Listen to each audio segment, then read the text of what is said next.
이 아침에 우리에게 주시는 하나님의 말씀은 출애굽기 25장 1절에서 9절까지의 말씀입니다. 25장 1절에서 9절까지 한 절씩 교도가여 받들어 읽겠습니다. 이는 하나님의 말씀입니다. 여호와께서 모세에게 말씀하셨습니다. 이스라엘 백성들에게 말해 내게 예물을 가지고 오라고 하여라. 자원에서 예물을 드리려고 하는 모든 사람에게 너희가 내 예물을 받아와야 할 것이다. 너희가 그들에게 받아올 예물들은 금, 은, 청동, 정색실, 자주색실, 홍색실, 고운배실, 염소털, 붉게 물들인 수량가죽, 해달가죽, 시띠나무, 등잔유, 기름 부을 때와 분향할 때 쓰는 향료들, 호마노, 에봇과 가슴페에 붙이는 그 외의 보석들이다. 그리고 그들이 나를 위해 성소를 만들게 하여라. 그러면 내가 그들 가운데 살 것이다. 다 함께 내가 너희에게 보여줄 도안에 따라 틀림없이 이 장막과 모든 기구들을 만들어라. 아멘. 양지에 보면 정말 눈부실 정도로 아름답습니다. 봄이 이렇게 찬란한지 이전에 절감하지 못했던 것 같습니다. 오늘 내리는 봄비조차 이렇게 아름다울 수가 있나 그런 느낌을 갖습니다. 그러나 동시에 지난 주간에 있었던 우리 진도 앞바다에 세월호가 침몰해 300명 넘는 꽃다운 우리 아이들의 그 생명을 잃어버린 지 1년이 되었습니다. 그날처럼 또 비가 오고 있고 여전히 아픔과 갈등도 남아 있습니다. 봄날의 회복과 같이 유가족들에게도 생명력이 회복되기를 바라고 우리 안에 있는 반목 갈등들이 화해와 치유로 회복되기를 바라고 또 이런 희생이 다시는 일어나지 않도록 안전한 나라를 세워나가는 일에 우리가 함께 기도함으로 동참하면 좋겠습니다. 이집트 종살이에서 해방된 이스라엘이 하나님께로부터 받은 가장 큰 두 개의 선물이 있다면 그것은 하나는 십계명과 율법이고 그리고 또 하나는 성막이라 할 수 있겠습니다. 만일 모세가 시내산에 한 번만 올라갔다면, 그래서 이 두 가지 선물 가운데 하나만 받았다면 이스라엘의 신앙생활도 고통과 어려움이었을 거고 오늘 믿음 생활하는 저와 여러분에게도 굉장히 신앙생활 자체가 힘들고 불가능하지 않았을까 생각해 봅니다. 모세가 첫 번째 시내산에 올랐을 때 그는 하나님께로부터 십계명과 율법을 받았습니다. 율법은 이스라엘 백성들을 거룩한 하나님의 백성으로 세워가는 일에 아주 중요한, 그래서 없어서는 아니 될 교훈들이었고 계명들이었습니다. 그리고 그것을 통해서 언약이 이루어졌고 이스라엘 백성들에게는 이 율법의 언약이 저들의 삶을 이끌어 나갈 수 있는 아주 중요한 가치가 되었습니다. 그러나 어느 누구도 율법을 온전히 지킬 수 있는 사람이 없었습니다. 이스라엘에게나 오늘 우리가 말씀을 대하는 저와 여러분에게도 말씀의 그 본질 앞에 제대로 지키고 산다고 자신 있게 말하고 할 수 있는 사람은 아무도 없다는 것입니다.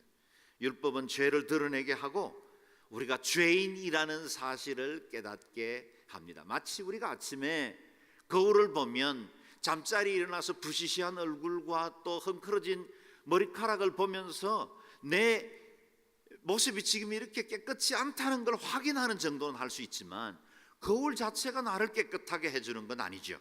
율법의 기능은 우리를 죄인인 것을 드러내게 합니다. 그리고 우리의 실존을 보여줍니다.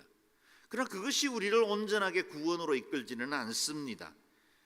우리의 연약함을 잘 아시는 하나님께서 두 번째 선물도 주셨습니다.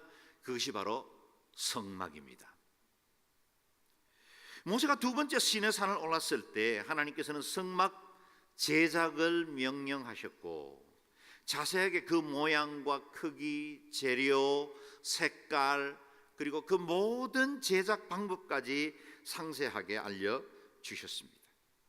성막, 곧 그곳에서 이루어지는 제사는 하나님 앞에 나를 용서받게 하고 깨끗하게 씻어주고 실패한 자리에서 다시 일어설 수 있도록 세워줍니다. 성막 제사 없이 만약 율법만 주어졌더라면 우리는 어디도 도망갈 수 없이 스스로의 죄에 질식해서 죽을 수밖에 없었을 겁니다. 그래서 하나님은 율법을 주셨고 동시에 제사법을 통해서 우리로 하나님의 은혜 보좌 앞에서 다시 시작할 수 있는 기회를 허락하신 것입니다. 오늘 우리는 모세가 두 번째 시내 산에 올라서 40주야를 머물면서 받았던 성막에 관한, 그리고 성막을 섬기는 제사장과 그 입는 옷과 거기 사용되는 기구들에 대한 자세한 내용들, 그 내용들을 묵상하려고 합니다. 오늘 우리가 25장 1절에서 9절까지만 읽었지만 사실 오늘 설교 본문이 포괄하는 것은 25장에서 31장까지 7장에 해당되는 많은 분량들을 짧은 설교 안에서 요약을 해보려고 합니다. 전반적으로 많은 내용을 담고 있지만 오늘은 성막의 의미, 그리고 성막을 주신 하나님의 의도 쪽에 관심을 가지는 것이 좋을 것 같습니다. 먼저 1절 2절 말씀을 함께 읽겠습니다. 시작. 여호와께서 모세에게 말씀하셨습니다. 이스라엘 백성들에게 말해 내게 예물을 가져오라고 하여라. 자원에서 예물을 드리려고 하는 모든 사람에게 너희가 내 예물을 받아와야 할 것이다. 아멘. 먼저 성막에 필요한 재료들을 준비시켜 주셨습니다. 그런데 중요한 원칙이 있었습니다. 즐겁게 자원함으로 내는 예물만 받아라. 지금 무엇을 만들려고 계획하고 있습니까? 성막입니다. 하나님이 거하실 처소입니다. 하나님의 임재와 영광이 드러나게 될 성막을 제작하는데 국가가 세금을 거두듯이 의무감에 의해서 내는 그 물질들로 성막을 만든다면 어찌 그곳에 하나님의 영광과 은혜가 흘러가겠습니까? 어찌 이스라엘 백성들이 그 성막을 나의 전으로 알고 하나님의 그 영광 가운데 들어갈 때 기쁨으로 나아갈 수 있겠습니까? 세금을 부과하는 게 아니에요. 자원함으로 내라는 겁니다. 억지로 내는 것, 사람들의 이목 때문에 체면상으로 내는 예물로 하나님은 주의 일을 이루고 싶어 하지 않습니다. 즐겨내는 예물이어야 주의 일에 덕이 세워지고 무리가 없고 관계가 평안하고 교회가 복이 됩니다. 신앙 공동체는 하나님의 일을 하는 것이기 때문에 항상 자원하는 마음으로 이루어져야 합니다. 여기 성가대를 섬기면서 교회 안내를 서면서 비가 오는데 저 교회 입구에서 주차 안내를 서면서 어느 누가 보수를 받으면서 일하겠습니까? 다 즐겨 자원하는 마음으로 섬기는 것입니다. 어느 누군가 이 봉사하지 않으면 당신에게 불이익이 있고 당신은 앞으로 행복하지 못할 것이다, 그런 위협 때문에 섬기는 사람이 있겠습니까? 다 자원하는 마음으로 즐거이 섬기는 것입니다. 우리 아이들을 위해서 교사 선생님으로 봉사하고 수고하는 그 모든 봉사자들도 다 즐거이 봉사하는 마음으로 섬기는 겁니다. 유급 스텝이냐 아니면 무급 봉사자이냐, 그것이 중요하지 않습니다. 그 안에 정말 즐거움과 감사로 하나님의 나라를 위한 즐거운 헌신이 있느냐 하는 것은 더욱 중요하다는 것입니다. 한편 생각해 보면 주님께서 내 것을 사용해 주시니 얼마나 감사합니까? 하나님, 저의 은사도 쓰십니까? 하나님, 제 부족한 저의 인격도 주님이 쓰신다는 말입니까? 하나님, 세속과 짝하여 살던 제 인생의 시간도 구별해서 주님 앞에 드릴 때 그것도 하나님의 나라 위해서 쓰신다는 말입니까? 그 감격, 그 은혜, 그 자원하는 마음, 그것이 있을 때 하나님이 즐겨 받으시고 내가 과분하고 황송한 마음으로 충성하고 봉사할 때 하나님이 그것을 통해서 주의 선하신 뜻을 이루어 가시는 것입니다. 그리고 실제로 예물을 드리게 된 이스라엘 백성들이 가지고 있는 그 모든 물질들은 애당초 자신의 것들이 아니었습니다. 그들은 430년 노예 생활을 했습니다. 노예는 수고하고 애써도 주인을 위한 봉사이지 자기를 위한 소득은 없습니다. 그렇게 노예 생활하면서 자신의 모든 인생을 다 애써서 수고하고 드리는 중에 아무것도 얻지 못하던, 그래서 그저 먹여주는 것만으로도 감사하며 살던 그 노예들이 어느 날 유월절 그 밤에 엄청난 재앙이 이집트 땅을 덮게 되고, 그리고 이스라엘 땅이 출애굽하던 그때 애굽 사람들이 너나 없이 은금 폐물을 내어놓아 떠나는 이스라엘 백성들에게 내어주었다는 거예요. 애당초 내 것이었습니까? 내가 땀 흘려 수고하고 번 것이었습니까? 광야에서 농사 짓거나 목축을 해서 번 것이었습니까? 그렇지 않았습니다. 하나님이 전적으로 베풀어 주신 은혜였고, 매일매일 하나님이 베풀어 주시는 만나와 메추라기로 배부리며 여기까지 살아왔습니다. 드리지 못할 일이 무엇이겠습니까? 안 드리는 게 이상하죠. 우리가 가지고 있는 그 모든 것들, 우리 중에 태어날 때 금가락지 끼고 태어난 아기가 어디 있겠습니까? 다 100일 때 도올 때 그렇게 어느 누군가가 축복하며 끼워준 거죠. 지금 우리가 가지고 있는 이 모든 재산이나 내가 소유하고 있는 은사나 달란트, 내가 가지고 있는 지식, 인격, 생명조차도 사실은 내 건 아무것도 없었죠. 그래서 하나님 앞에 드릴 때는 언제나 자원하는 예물이어야 합니다. 그래야 하나님이 기쁘시게 받으시고 주의 일들을 이루시고 또 우리를 통해서 주의 뜻을 드러내십니다. 실제로 출애굽기 36장에 가면 백성들이 얼마나 큰 기쁨으로 자원함으로 성막의 재료들을 드렸는지, 이 예물이 차고 넘쳐서 부살렐과 오홀리압이 작업은 해야 되는데 사람들이 예물을 너무 많이 가져오고 그것이 차고 넘치고 그걸 물류 관리를 할 수가 없어서 모세에게 나와서 더 이상 가져오지 못하게 좀 광고 좀 해주십시오. 그렇게 할 만큼 백성들의 자원함이 넘쳤고, 그 자원함의 넘침이 회막을 그토록 영광스럽고 아름답게 세워나가게 한 것입니다. 그렇다면 그들이 드린 예물들은 무엇이었습니까? 3절에서 7절 말씀까지 같이 읽겠습니다. 시작.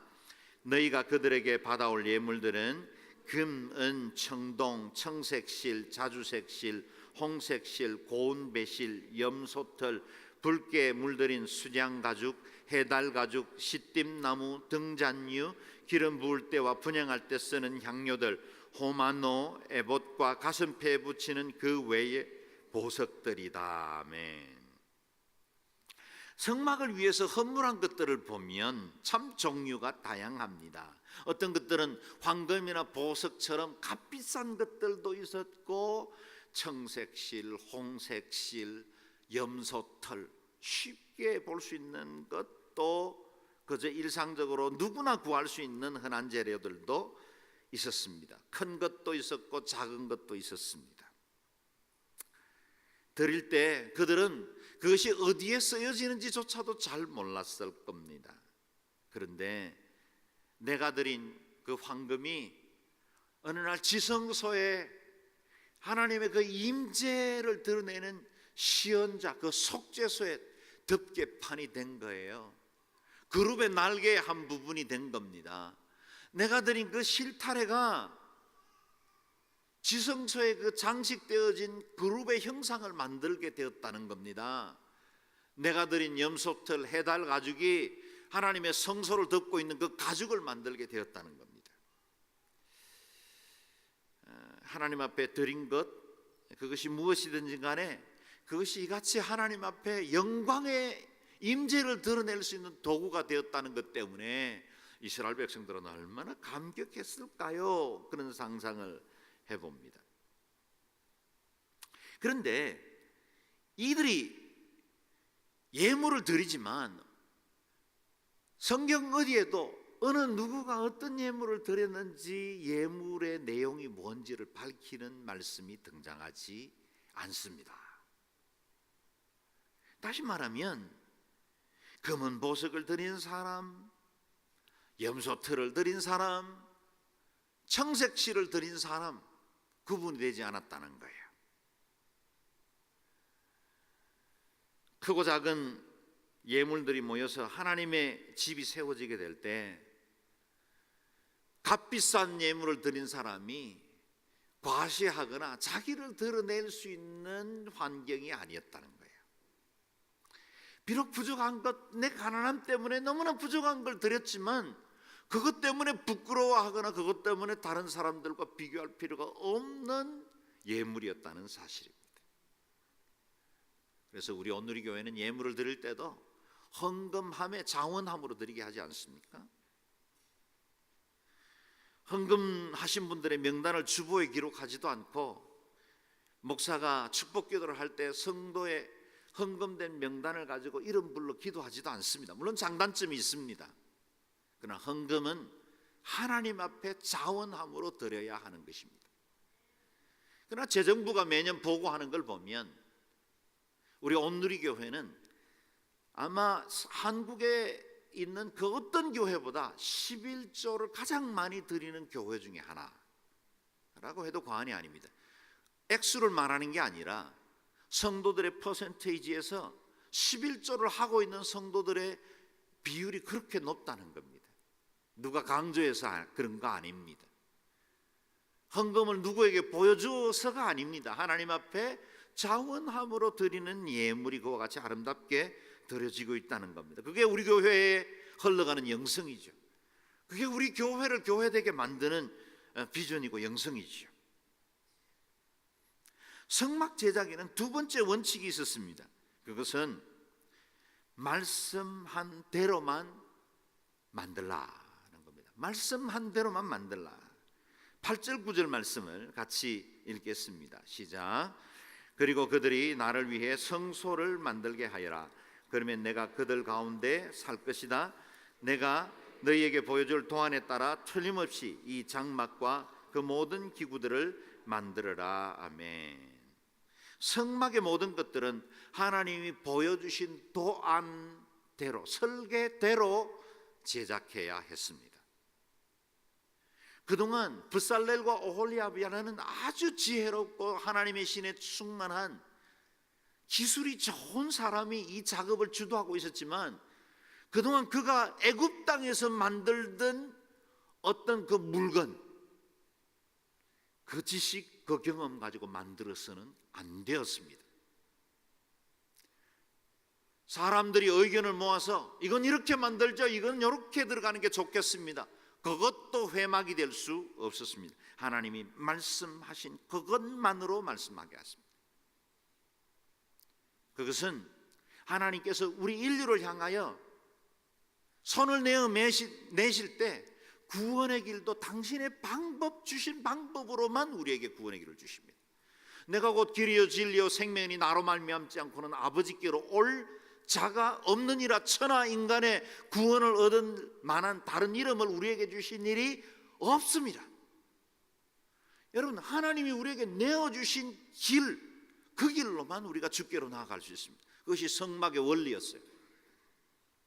세상에 특별히 종교다원주의는 오늘날의 이 포스트 모더니즘 시대 정신은 요구합니다. 기독교는 독선적이라고요.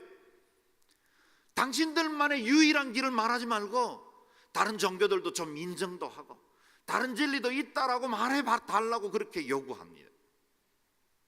그러나 하나님께로 나아가는 길은 유일합니다. 타협할 수 없습니다. 저는 스리랑카에 있으면서 선교사로 사는 날 동안에 저도 만약 불교도처럼 힌두교도처럼 모든 강물들이 흘러서 바다로 모이는 것처럼 모든 종교는 모여서 브라만으로 모인다, 이렇게 말할 수 있으면 얼마나 그럴싸하겠어요. 사람들이 더 멋진 사람이라고, 인격적인 사람이라고 칭찬하겠죠. 그러나 내가 가진 이 성경은, 내가 믿고 있는 이 진리는 결코 그것을 용납하고 있지 않습니다. 그 진리 때문에 선교사로 나가지 않을 수가 없고, 그 유일한 길, 그 유일한 생명의 은혜 때문에 우리는 하나님의 복음 전하지 않을 수가 없는 거예요. 성막의 원리는 무엇입니까? 주님이 주신 그 방법대로만 만들어지라는 것입니다. 광야의 이스라엘 백성들은 성막을 중심으로 텐트를 치고 성막을 따라 이동을 했습니다. 그래서 성막 그 자체가 이스라엘 백성들의 중심이었습니다. 성막의 모습이 어떤지 궁금하지 않습니까? 한국에도 성막의 실제 사이즈를 가지고, 재료들은 다 그렇게 하지는 못했습니다.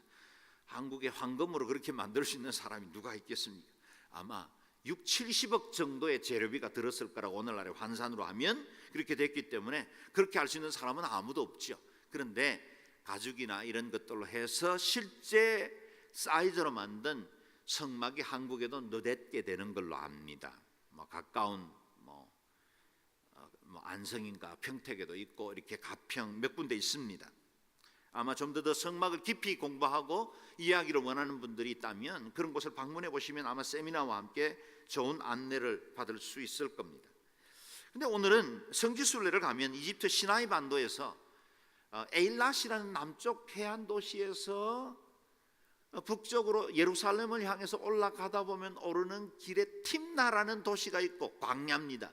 그냥 광야의 도시인데 그 광야 도시에 세워진 성막 모형이 하나 있습니다. 그 모형을 사진으로 보면서 잠깐 성막에 대한 이해를 도우면 좋겠습니다.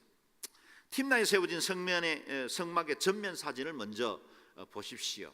바깥으로 사람들이 가까이 하지 못하도록 담의 역할을 하는 2m 이상의 그 천막이 쳐여져 있습니다.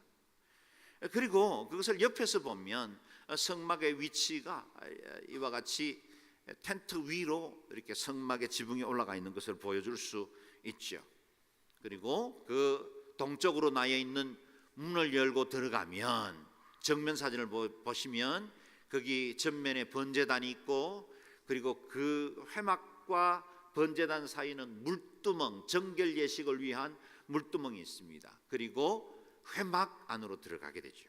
회막 안에 들어가면 거기 성소가 있고 그리고 그 성소 안에는 이와 같은 몇몇의 중요한 물건들이 있습니다. 정면에는 분향단이 있고 우측에는 떡상이 있고 좌측에는 등대가 있습니다.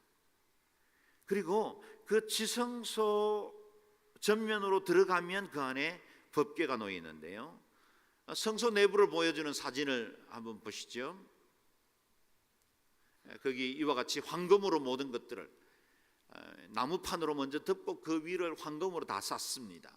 황금으로 덮여 있고 전면으로 지성소에 커튼이 막혀 있고 그 다음에 지성소의 사진을 보시면 그 안에 법궤가 놓여 있고 법궤를 메고 갈 수 있는 채가 있고 그 위에 그룹이라고 부르는 오늘날의 이 영어 그룹이 아닙니다. 그룹이라고 부르는 천사, 두 천사가 날개로 주님의 지성소로 모셨습니다. 그리고 그 그룹이 서 있는 그 황금판 그것이 속죄소라고도 부르고 시은좌 은혜가 베풀어지는 베풀시자 시은좌라고 부르기도 합니다. 모두 다 황금으로 이루어져 있습니다. 이와 같은 지성소에서 1년 1차 대제사장이 피를 뿌리며 예배를 드릴 때 그것을 통해서 제사장들과 모든 백성들의 죄가 사유함을 받는 그런 대속죄일 욤키프로의 예식이 전해졌습니다. 그리고 우리가 성경에서 부르는 다양한 이 성막의 이름들을 한번 다음 자막에서 보십시오. 그 성막의 이름들을 보시면 거기 다양한 이름들이 나오는데요. 계속 눌러주시면 나옵니다. 회막이라 부르기도 하고 여호와의 장막, 증거막, 여호와의 성소, 여호와의 집, 전 다양한 이름으로 부릅니다. 그런데 특별히 첫 번째 이름 회막이라는 말이 이 성막의 성격을 가장 잘 드러낸 이름입니다. 회막이라는 말은 텐트 오브 미팅입니다. 말 그대로 만남의 장소죠. 영원하신 하나님, 그 거룩하시고 전능하신 하나님이 이 피조세계 인간을 만나주시는 그 자리, 그것이 바로 회막입니다. 그래서 회막은 만남을 위한 공간, 텐트 오브 미팅이다, 그렇게 불렀다는 겁니다. 25장 22절 말씀을 같이 한번 읽어보겠습니다. 시작. 거기에서 내가 너와 만날 것이요 정거궤에 놓여있는 두 그룹 사이 덮개 위에서 내가 이스라엘 자손을 위해 내게 준 계명에 대해 내가 모든 것을 너와 말할 것이다. 아멘. 주님께서 이 정거궤가 놓여있는 두 그룹 사이 지성소를 의미합니다. 그곳에서 말씀할 것이고 또 이 회막한 가운데서 하나님께서 친히 백성들을 불러주실 것이라 하는 겁니다. 그래서 하나님은 처음 이스라엘 백성들을 부르실 때 처음 모세를 시내산 꼭대기에서 만나 주셨습니다. 말씀하셨습니다. 그리고 우리가 그저 지난 주일날 묵상했던 거기선 시내산 중턱에서 만나 주시고 말씀하셨죠. 그리고 지금은 회막이 완성된 이후부터는 회막에서 만나 주시고 말씀하십니다. 요즘 우리가 큐티하는 열왕기상 말씀에서 솔로몬은 성전을 봉헌한 다음에 하나님 앞에 성전 봉헌의 기도를 드리고 있죠. 그런데 그 성전 봉헌은 회막의 구조를 그대로 따랐습니다. 그래서 회막에 있었던 그 하나님의 임재가 그대로 예루살렘 성전으로 이어가게 한 것입니다. 그런데 이 솔로몬의 기도에서 우리가 배우듯이 하늘들의 하늘이라도 우리 하나님을 모셔드릴 수 있는 공간이 있겠습니까? 우리가 지은 이 양지 온누리교 정도 사이즈의 교회면 하나님이 머물러 계실만 하시겠습니까? 그럴 수 없다는 겁니다. 지성소는 우리 한국의 평수로 하면 단지 6평밖에 되지 않습니다. 그 작은 방 안에 만유의 주이시고 온 우주와 열방을 다스리고 통치하시고 지배하시던 그 주님이 그 공간 안에 그 작은 법궤 위에 머무는 그런 하나님으로 거하실 수 있겠습니까? 그럴 수 없으시죠. 그런데 그 하나님이 온 우주라도 수용할 수 없는 그 하나님이 인간이 만든 작은 텐트 안으로 내려오신 거예요. 그 내려오신 사건을 우리는 인카네이션이라 성육신이라 그렇게 부릅니다. 그래서 우리가 성막을 보면 그리스도를 만납니다. 성막을 깊이 연구하면 거기서 그리스도를 볼 수 있습니다. 하나님과 본체이시나 하나님과 동등됨을 취할 것으로 여기지 아니하시고 오히려 자기를 비어 종의 형체를 가져 사람의 모양으로 나타나셨고 죽기까지 복종하셨습니다. 곧 십자가에 죽으십니다. 그리스도는 하나님과 같은 분이셨어요. 삼위일체 되세요. 그런데 그분이 이 땅에 시간과 공간의 제약을 받고 있는 이 땅으로 들어오셨어요. 그리고 그분이 얼마나 낮아지셨냐 하면 한 여인의 자궁 안에 작은 수정체로 들어가셨다니까요. 여러분, 맘모스 코끼리 같은 큰 코끼리를 이 작은 컵 안에 집어넣을 수 있겠습니까? 어떤 방법으로요? 집어짜고 또 쥐어짜고. 그럴 수도 없지만 또 쥐어짜고 또 쥐어짜서 만약 이 작은 컵 안에 맘모스 코끼리를 넣을 수 있다면 시간과 공간을 초월하신 그 전능하신 하나님이 인간의 몸을 입고 이 땅에 오신 그 사건을 이해할 수 있을 거예요. 그리고 그 전능하신 하나님이 이 회막 텐트 오브 미팅 그곳 가운데 임재하여 주셔서 우리를 만나 주시는 사건을 이해할 수 있을 거예요. 다시 말하면 성막은 사람의 생각과 사람의 원리로는 이해 못합니다. 성막은 신비입니다. 그리스도의 성육신을 어떻게 다 설명할 수 있겠어요? 완전히 하나님이시면서 완전히 인간이 되셨던 그분의 그 신비와 그 오묘함을 어떻게 우리 인간의 지식과 이해로 다 깨달아 알 수 있겠습니까? 불가능한 일이죠. 우리 주님은 임마누엘로 이 땅에 오셨습니다. 성막은 임마누엘로 하나님이 우리 가운데 임하신 완벽한 모형이 되었습니다. 성막은 미팅의 장소입니다. 하나님께서 우리와 함께 만나 주시기로 하신 곳입니다. 하나님은 어디나 계시고 아니 계신 곳이 없으신 분이시지만 하나님은 당신의 백성들을 만나기 위해서 장소를 지정하시는 분이십니다. 여러분, 하나님은 어디나 계세요. 어디서 예배해도 상관없어요. 몸이 연약할 때는 우리의 병실에서 CGN TV를 통해서도 하나님은 만나실 수 있으세요. 그러나 하나님은 우리에게 예배 받으시기에 합당하시기 위한 장소들을 정하십니다. 그곳이 오늘날의 교회, 미팅 장소, 회막입니다. 하나님은 교회만 계신 분은 아니시지만 교회에서 우리를 만나기로 정해 주셨습니다. 그래서 교회가 중요합니다. 그리스도인들은 신앙생활 하는 동안에 다른 모든 조건이 다 갖춰져도 신앙이 안정되지 않고 교회 신앙생활에서 만족함이 없고 기쁨이 없으면 결코 인생이 즐겁지 않습니다. 여러분 그거 경험하지 않았습니까? 교회에서 평안을 누리지 못하면 우리의 신앙생활에도 우리의 삶에도 결코 평안이 없습니다. 예배에서 기쁨이 없고 감격이 없으면 일주일이 힘들고 피곤합니다.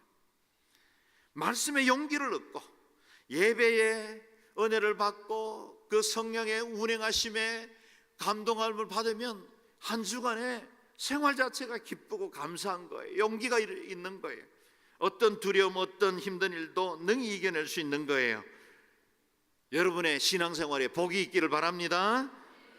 예배마다 성령께서 충만하게 임하고 기쁨과 감사가 넘치는 복된 예배가 되실 수 있기를 바랍니다. 성막 없는 이스라엘의 광야 생활 상상이라 할 수 있겠습니까? 성막이 삶의 중심이었습니다. 성막에서 위로받고 성막에서 그들은 치유받았습니다. 죄사함을 받았습니다. 성막을 보면서 하나님이 우리와 함께 하신다는 것을 임재를 확인할 수 있었습니다. 성막이 위로였고 꿈이었고 행복이었습니다. 이와 같이 우리 성도들의 삶의 중심에도 교회가 있기를 바랍니다.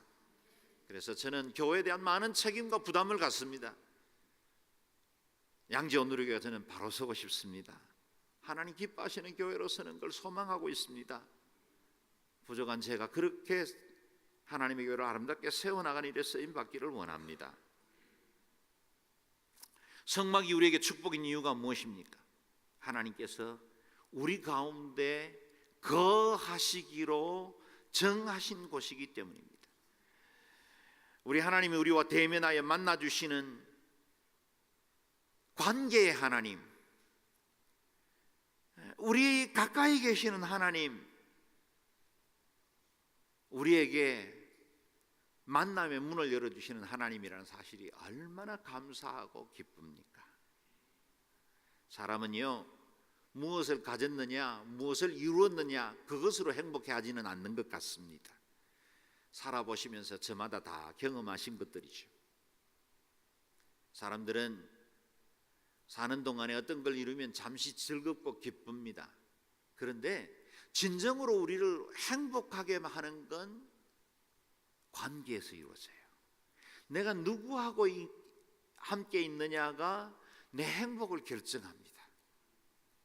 불편한 사람하고 있으면 안절부절 못하잖아요. 그 시간이 빨리 지나갔으면 좋겠는데 5분 정도 지나갔는데 1시간 지나간 것 같고 그러지 않습니까? 그러나 너무 좋은 사람하고 함께 있으면 그 시간이 너무 빨리 지나가는 거예요. 행복해요. 즐거워요. 사랑해본 사람들만 제 말이 무슨 말인지 알아요. 누구와 함께 있는가? 그것이 우리의 행복을 결정한다면 지금 저는 여러분에게 묻습니다. 여러분의 삶은 누구와 함께 동행하고 있습니까? 하나님이 여러분과 함께 하시기를 주의 이름으로 축원합니다. 주님이 함께 하신다면 좀 못 살면 어떻습니까? 좀 아프면 어떻습니까? 좀 미래가 불안하고 다 채워지지 못했으면 어떨고 목말라하고 허기졌으면 어떻습니까? 만유의 주님이 내 인생을 잘 아시는 하나님이 나와 함께 하신다면 내 인생에 어디나 천국이 이루어질 줄로 믿습니다. 야곱이 평생에 하나님과 동행하였지만 야곱이 가장 외롭고 두려운 밤을 지새던 그 루스 땅, 그래서 돌베개 베고 자던 그 밤에 하나님은 임재하셔서 사닥다리에 오르락내리는 천사들을 보이시고 내가 너와 함께한다, 그것을 확정해 주셨습니다. 그래서 그 베개 베고 자던 그 돌이 제단이 되어서 베델 땅 하나님의 집이 된 것입니다. 그가 20년 또다시 객지 생활을 하는 동안에 지치고 어려울 때 고향으로 돌아오는 중에 자신을 추적하고 있는 형님 때문에 두려웠습니다. 그때 주님은 다시 야복 강가에서 씨름하듯이 만나주시고 야곱에게 내가 너와 함께 할 것이다 라는 사실을 확인시켜 주셨죠. 광야 인생을 삽니다. 누구나 어렵고 힘든 환경들을 만나기도 합니다. 그러나 하나님이 나와 함께 하시거든 두려워하지 마십시오.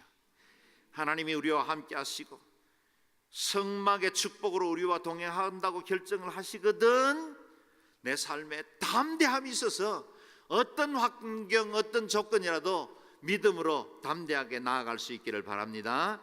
성막의 축복이 무엇입니까? 율법 앞에 죄책감에 빠지고 내 실패한 삶을 용서하고 회복할 수 있는 것이 성막입니다. 하나님은 회막으로 나오라 하시고 모든 죄를 용서하기 위해서 짐승제사로 대신하셨습니다. 그래서 내가 죽어야 마땅한데 내 피를 흘려야 마땅한데 짐승의 피를 흘림으로 대속적 은혜를 보여주셨습니다. 그리고 결국에는 십자가를 통해서 우리가 영원한 저주 가운데 심판받아야 마땅하지만 우리의 죄를 도말하시고 용서하시고 새로운 은혜의 대로를 열어주신 것입니다. 우리는 다시 하나님 앞에 나아갈 수 있습니다.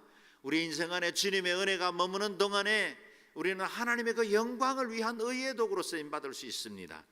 여러분이 이 전을 떠나기 전에 기억하셔야 할 것이 있습니다. 여러분은 지금 예배 드리고 있습니다. 예배 곧 마칠 겁니다. 그리고 이제 여러분은 이 교회의 문을 열고 밖을 나가는 순간부터 여러분에게는 새로운 예배가 시작됩니다. 저는 그것을 하나는 성전 예배 또 하나는 회막 예배라 그렇게 부릅니다. 지금 우리는 돌로 지은 성전에서 하나님이 만나시기로 결정한 전에 와서 예배함으로 성전 예배를 드립니다. 그러나 여러분이 문을 열고 나가는 그 순간부터 우리 안에 회막 예배가 시작됩니다. 회막 예배는 내가 거하는 곳에 회막이 함께 이동하고 있는 곳곳에서 예배가 드려집니다. 회막이 앞서 이동하는 곳에 백성들도 함께 텐트를 이동하며 그 뒤를 따라갔습니다. 내가 있는 일터가 회막 예배 장소가 되게 하십시오. 내가 머무는 가정이 회막 예배 장소가 되게 하십시오. 어디 출장을 가든지 어디로 가든지 언제나 하나님의 임재 가운데 살아가십시오. 제가 LA에서 목회할 때 성도 하나가 러시아에 출장을 자주 다녔는데 러시아에 가면 당시만 해도 이제 막 러시아가 개방되던 때였기 때문에 구소련이 붕괴되고 그래서 너무 먹고 살 것이 없던 때였기 때문에 자신이 머물고 있는 그 호텔에도 매춘하는 여인들이 호텔 로비에 덕실거렸다는 거예요. 마음만 먹으면 얼마든지 나쁜 짓을 할 수 있는 환경 가운데 있었다는 거예요. 그래서 늘 자신의 출장 가방에 성경책과 가족 사진 이 두 개를 가지고 들고 다녔다는 겁니다. 그래서 호텔 방에 도착하면 맨 먼저 성경을 꺼내놓고 그 침상 옆에다가 가족 사진을 놓고 그렇게 출장을 보냈대요. 나는 그 말을 듣고 이 사람이 바로 회막 예배를 드리는 사람이구나 그렇게 감동한 적이 있습니다. 아무도 보지 않을 때 그때 회막 예배는 이루어집니다. 나 홀로 있을 그때가 코람되어 지존하시는 하나님 앞에 내가 어떻게 살아가고 있는지 나의 모습을 보여줄 수 있습니다. 우리 자신이 곧 성전이라고 신약은 말하지 않습니까? 내 처소, 내 심령과 내 삶이 거룩한 예배의 처소가 되어 하나님 앞에 영광 돌리는 복된 삶을 살기를 바랍니다. 저는 이 성전을 떠나기 전에 여러분을 먼저 성막 하나님을 만나는 자리로 초대합니다. 십자가의 은혜로 용서와 치유의 자리로 여러분을 초대합니다. 함께 찬양하면서 주님 앞에 십자가의 은혜를 사모하며 나아갈 때 주님 지극히 높은 그 지성소의 은총 그 성소로 나아갑니다.